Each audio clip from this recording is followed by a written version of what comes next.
today, but I won't bore you with the laundry list of all the injuries that this team had to deal with. I know it's been well documented, but I do want to provide some snapshots and some of the most memorable images from this season because obviously 2015 provided us with plenty of moments to reflect on. And actually the first thing I want to go back to was actually before the season started. And the last time that Virginia baseball was here at this arena, and that was for the annual Step Up to the Plate event that was held in January. And a fourth-year walk-on player named Thomas Woodruff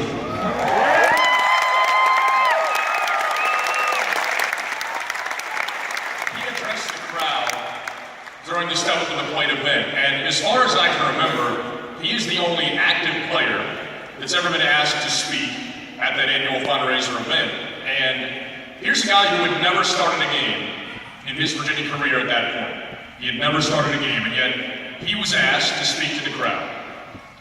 And it's because he wasn't there to talk about playing time, he was there to define what this program is about, the values of this program, and there is not a better embodiment of what this team is all about than Thomas Woodruff. You know, you hear the cliche about a guy being the first to arrive at work every day and the last to leave. And, you know, for a guy like Thomas, that's not a catchphrase, that's a way of life. And that's a way of life for this program. And, you know, this game has a way of rewarding people.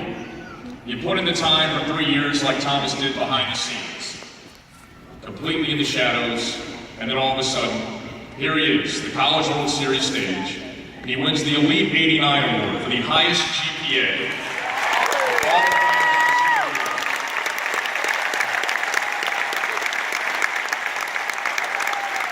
And a true student athlete puts in that kind of work, and the game of baseball finds a way to reward it. Game 2 of the College World Series Finals, with Virginia facing elimination, a 3-0 win. And in that game, Thomas has 3 hits in his first career NCAA tournament start. He has 2 RBIs, and he was also responsible for the biggest smile that I have ever seen on head coach Brian O'Connor's face.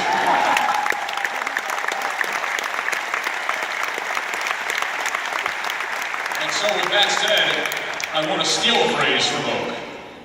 And he likes to say that if you take care of the game, it will reward you.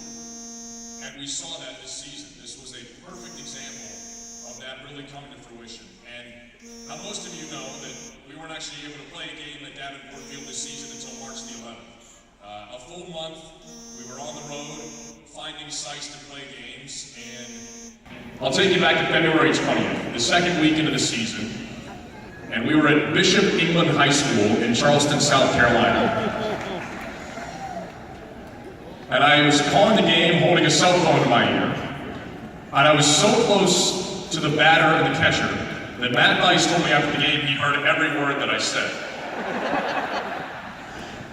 And the following weekend, we're in Myrtle Beach, South Carolina, and the quote-unquote press box wasn't much bigger than this podium, and our SID Andy Flutterjohn and I somehow squeezed into that wooden box. And you look at those 2 weekends, and the venues like that, and from where we went at the beginning of the season to ending the season in the most pristine of facilities in college baseball, playing in front of more than 24,000 fans in the College World Series.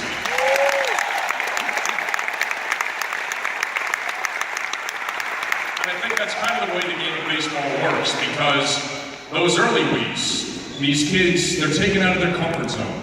They really have no choice but to bond with each other on the road, and going on the road can do that sometimes. It can be good for a young team, and this young team had to grow up quickly, and I think that certainly helped, and helped get to that point, and the College World Series, and the College World Series Finals, and the first ever national championship in program history.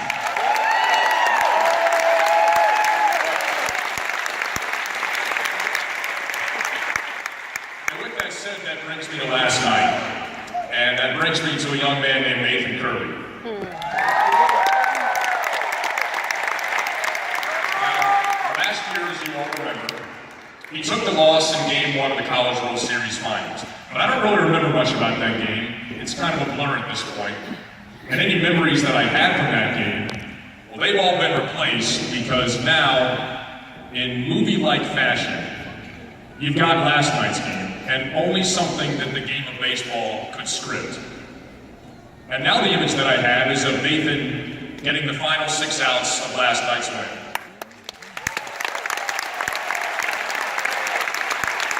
And have the image of Nathan throwing a nasty slider for his 5th strikeout of the game, and then promptly throwing his hat and his glove as high as he possibly can into the air, and looking out and seeing Matt Dice ready to barrel him over.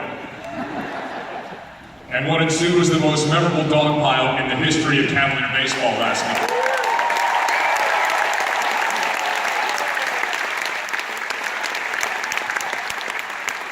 So Davenport Field got to see Kevin Doherty body slam Ernie Clement.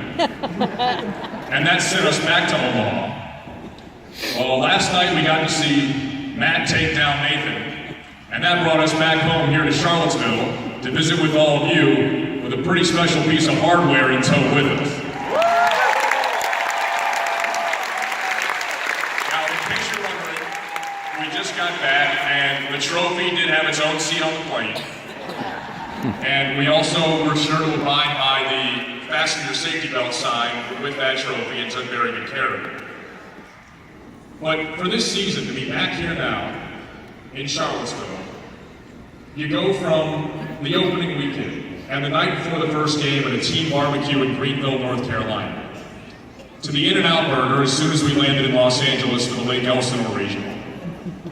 And then to the In-N-Out Burger right before we left Los Angeles after winning the Lake Elsinore Regional. And actually, if I'm honest, about 7 times more the In-N-Out Burger in between those 2 visits. But you also got other memories and images. You got the synchronized rally clap that I think everyone has seen at this point. The first ever slow clap I've seen.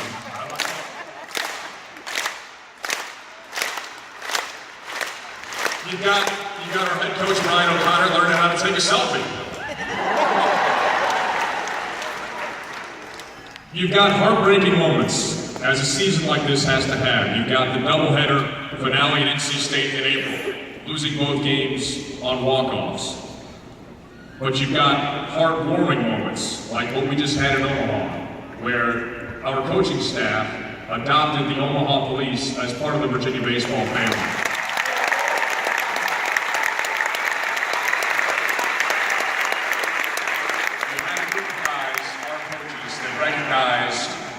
What they were dealing with, and the loss of one of their fellow officers, and asking, what can we do to help you heal?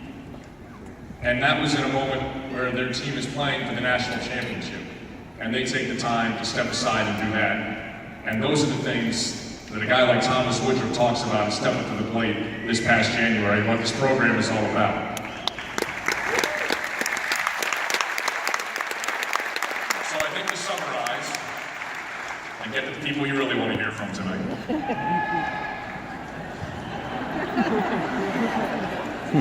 This season had it all. It had every single emotion. It had every kind of storyline you could possibly want. And when I say it had it all, I'm very proud to say that that includes the first ever national championship in the history of Virginia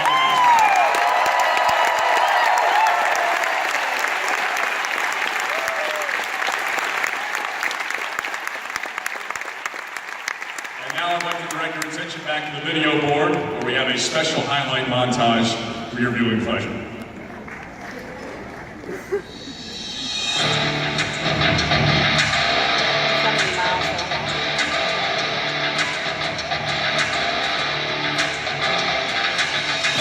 One pitch, swinging a line, drive out towards left center field, that settles in for a base hit, and that's going to win it.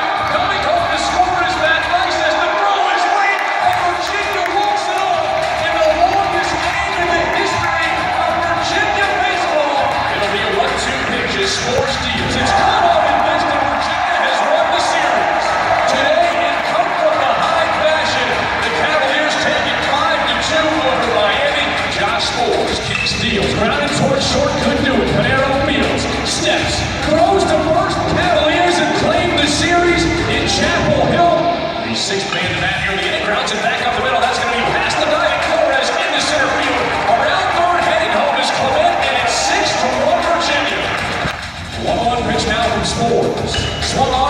towards second. This should do it. Clement Fields taps the glove, moves on to first, and Virginia clears bracket baseball, taking down USC.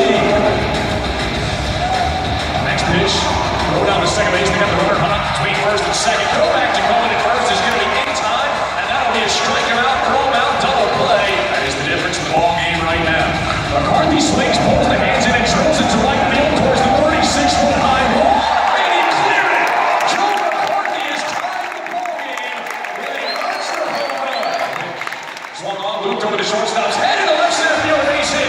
McCarthy waiting around third base, up and into center fielder. Callaway unloads a high throw. It is late. Virginia's got the lead. After the belt of the pitch. Playing down and missed. He got him on strikes. Dice controls it cleanly. The Hoos have won the ball game. What a pitch. Swung on, smack left side of the infield. The base hitter will score at least one. Home from third, Pinero. And with the second runner around, ball gets away from Bobby Stoll on left. All three runs will score. We are tied at 9 in the top of the inning. 1-2 pitch. Swung on and drilled to left field and well struck. David Smith going back. Off the warning track. Swung on and lifted towards right center field. That ball well struck. And that ball's going to get down. Virginia's got the lead at the top of the 11th inning as Kevin Doherty strikes for an RBI double. It is 10-9 Virginia. Scores 3-2 pitch. Swung on, line towards left field. Woodruff coming in. He makes the catch. Virginia has won it. In come from behind fashion and an extra inning affair. And the Hoos are on to the Super Regionals. Jones ready to pitch. Swung on, chopped up the middle. Clement ranges backhand, slips to Pinero. He spins around, fires to first in time. 4-6-3. Jones against the 9th-place hitter of the Maryland lineup. The pitch. Waved at and missed. Yes, he did. Junior right-hander readies. And here's the pitch. Breaking ball line towards center field. The base hit.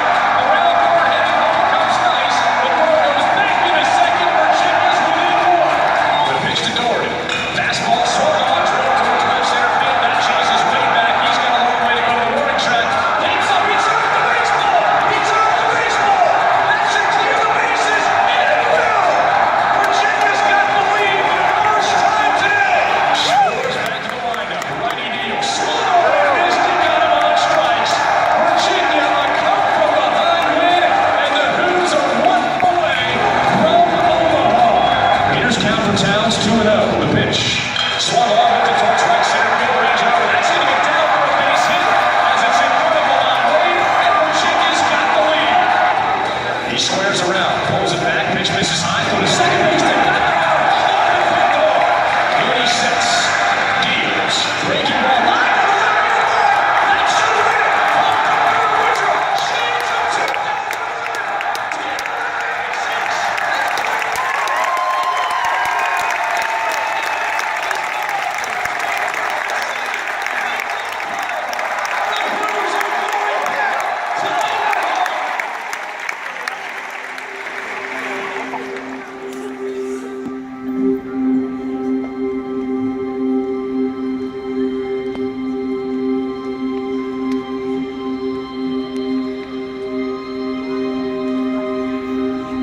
again, runner goes. 3-2 pitch, chopped up the middle right to Clement. Tags the runner at second, spins, throws to first, and a double play. Lines the pitch past the third baseman into left field. It's past Hortus, up with it, and left is Serrano. His throw towards the plate, it's going to be late. Right-hander kicks, delivers, breaking ball, line towards right field. That ball well struck. That's going to get down. Fair ball rolls towards the wall. Katie Towns with a giant hit, clutching up here at the top of the 8th inning to drive home Pinero. Virginia's got the lead back. Next pitch, swung on, grounded towards Clement at second, could be 2. Tips to Pinero. Plenty of time, back on to first. Bases loaded, 1 out. Coleman swings and it's the first pitch towards right center field. That should get the job done. Over playing is Reed, the center fielder. He will fire it towards the plate. Dice tags from third, comes home to score. It is 1-0 Hoos as Spores goes into the windup. The 1-2 pitch, swung on, grounded towards Clement. Ernie picks it up, steps and throws on to first, and the Hoos have knocked off the 4th national seed Florida Gators.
2018 Virginia baseball team, beginning with student managers, Connor Boyle.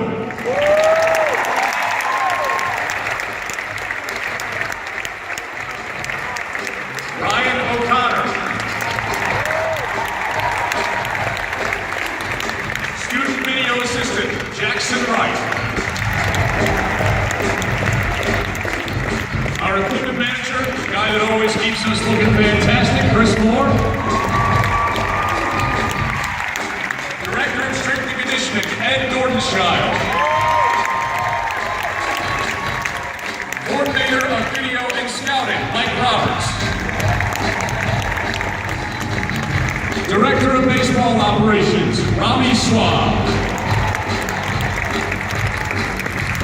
And Athletic Trainer, Brian McGuire.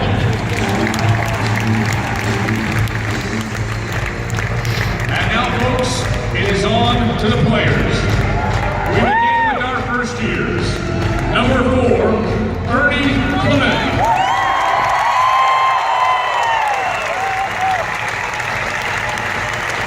Number 6, Pat Dowdy.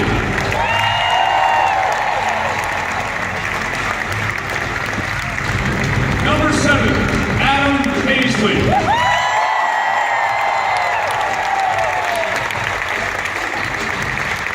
Number 10, David Smith.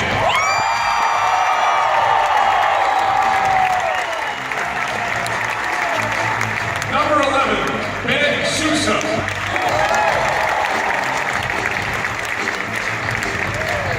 Number 14, Derek Pacey.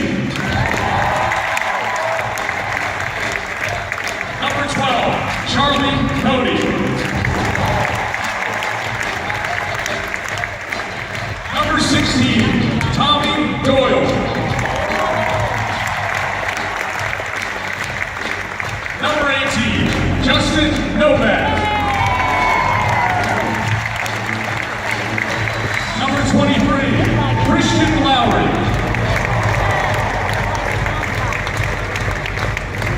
Number 25, Jack Gerstenmeyer.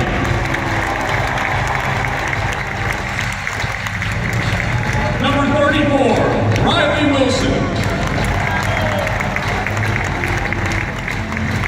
And number 41, Ben Casillo.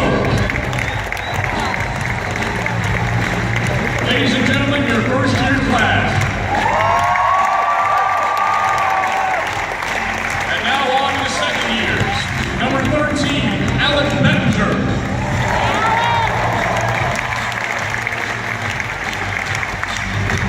Number 17, Jack Roberts.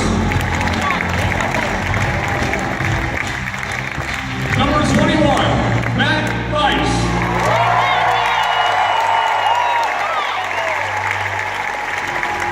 Number 22, Danny Pinero.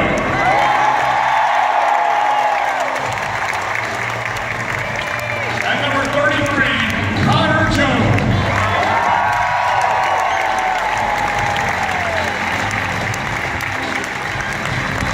Ladies and gentlemen, your second year class.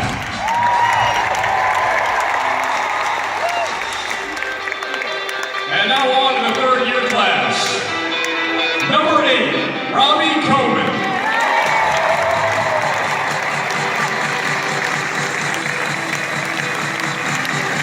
Number 19, Nathan Kirby.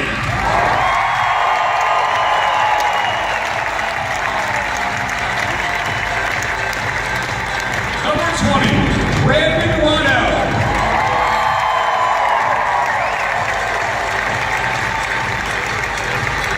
Number 27, Josh Spoor.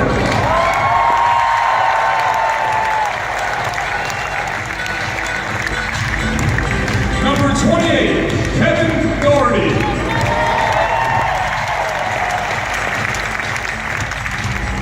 Number 31, Joe McCarthy.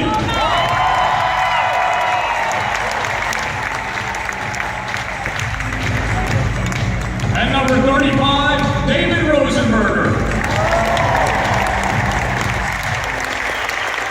Ladies and gentlemen, your third year class.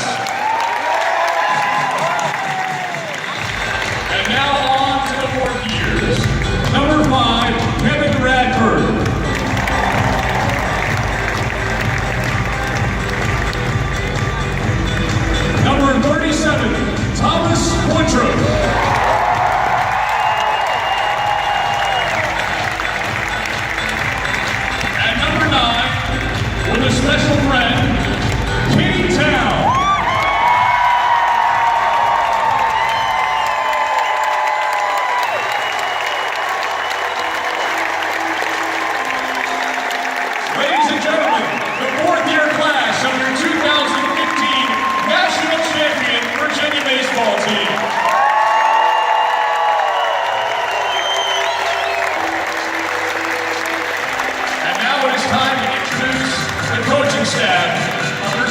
baseball team. Student assistant, Kevin Marico.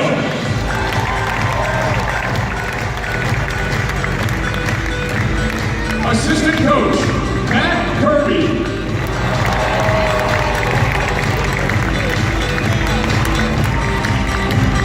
Assistant coach, Carl Pugh.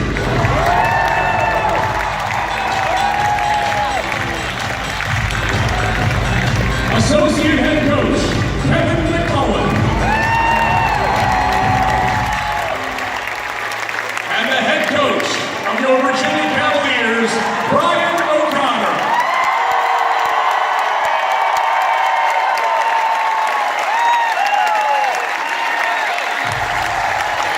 Ladies and gentlemen, the national champions of college baseball.